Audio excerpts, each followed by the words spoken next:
Commander Thelic of the Zalari stood on the elevated observation deck overlooking Hazard Dome Alpha, the Academy's premier training arena for high-threat scenarios.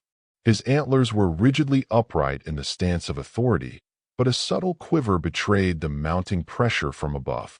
The 2-week silent treatment toward the human cadets had been a calculated move, allowing the herd to regroup amid the fears sparked by Orthag's expulsion. But the Council of United Worlds had escalated their directives, influenced by insistent human delegates.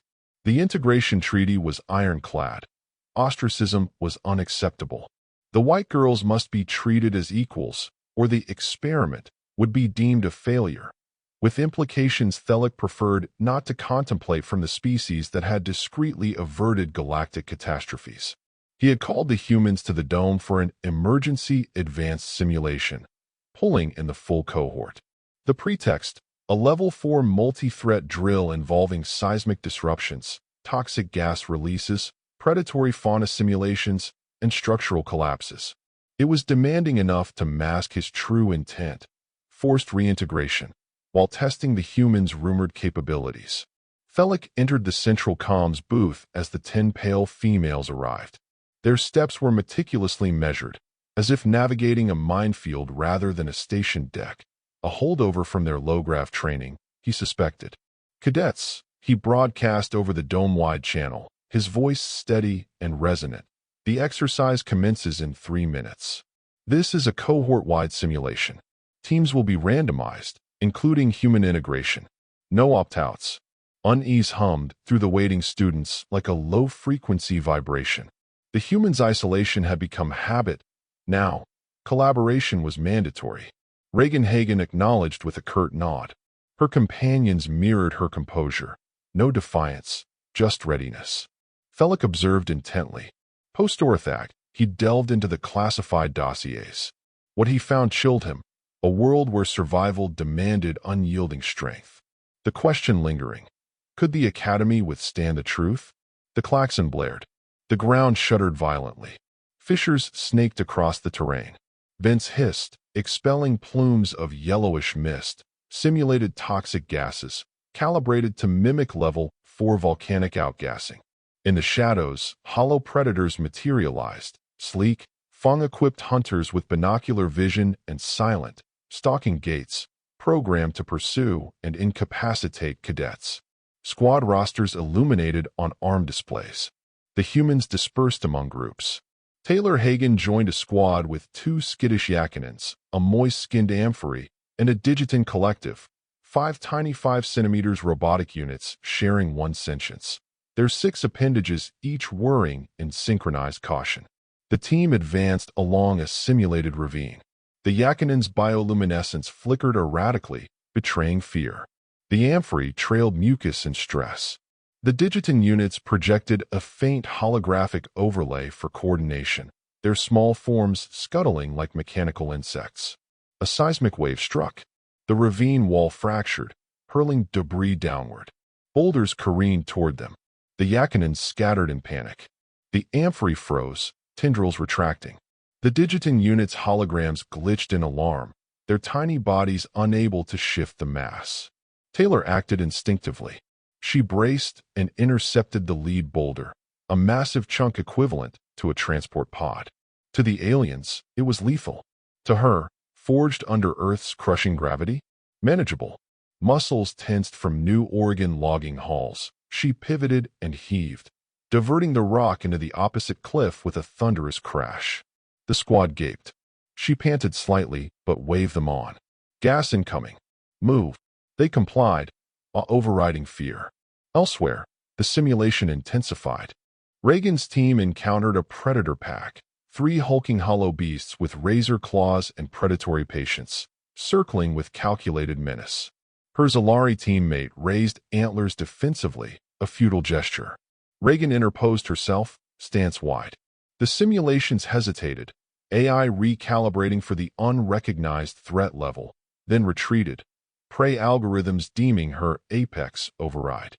In a collapsing sector, Jordan Erickson shouldered a fallen beam, her hunting scout instincts kicking in.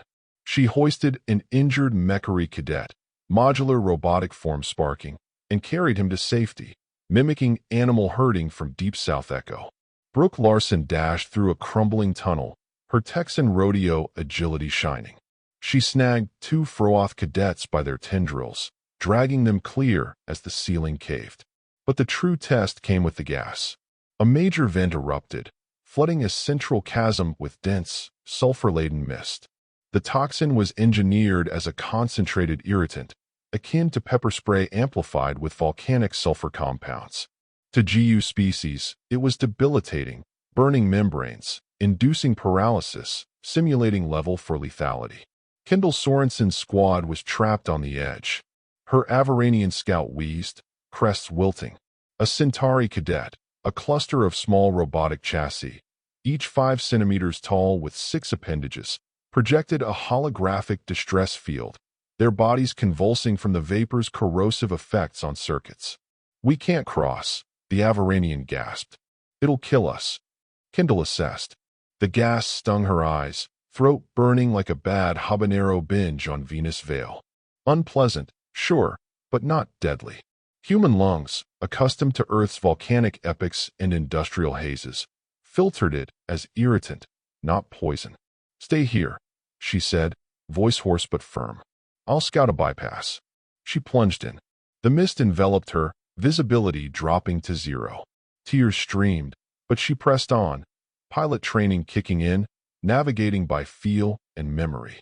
On the far side, she located a control node and hacked it with her hemi-drone. Sulfur party? Amateur hour. Equipped, venting the gas upward. Her squad crossed safely, the Centauri's tiny forms carried in her pockets, their holograms flickering gratitude. The drill concluded in 42 minutes, a new benchmark. Dome lights normalized. Cadets milled in hushed clusters. Clarke descended. He addressed the humans first. "Impressive. Your adaptations exceeded expectations." Turning to the cohort, "The isolation ends now. By council order, and my own, the humans are integral. Acknowledge them. Learn from them. The Union owes them more than you know." A Centauri cadet, its small robotic chassis projecting a holographic query form, asked, "How did you brave the gas? It should have incapacitated you." Kendall coughed, wiping her eyes. "Stung like hell. Like concentrated pepper spray with sulfur. Not fun, but survivable. Our worlds got worse.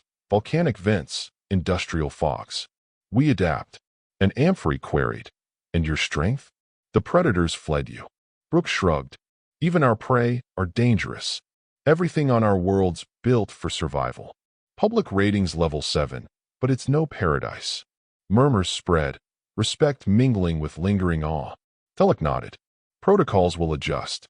Welcome them properly." As groups dispersed, tentative nods toward the humans, Clarke reflected. The gas revelation. The predator retreats. Human mercy in restraint. The silence was broken. But the real integration? Just dawning.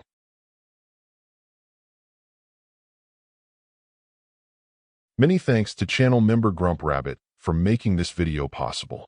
And thank you to all my other channel members and Pathfinders as well. You all keep this channel going.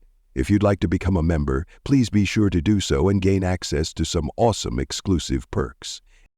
Everyone else, thank you for listening to this story, and I do hope that you enjoyed it. Please be sure to subscribe and hit that bell icon to see more videos like this, and be sure to leave this video a like, too.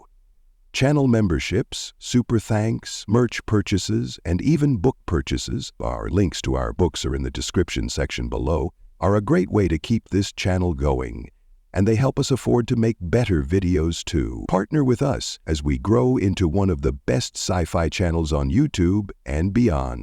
With all of that said, thank you again for listening to this story, and I hope to see you again. Thank you for your time, and be sure to check out the story and playlist on the left side of your screen now. I'll see you in the next one.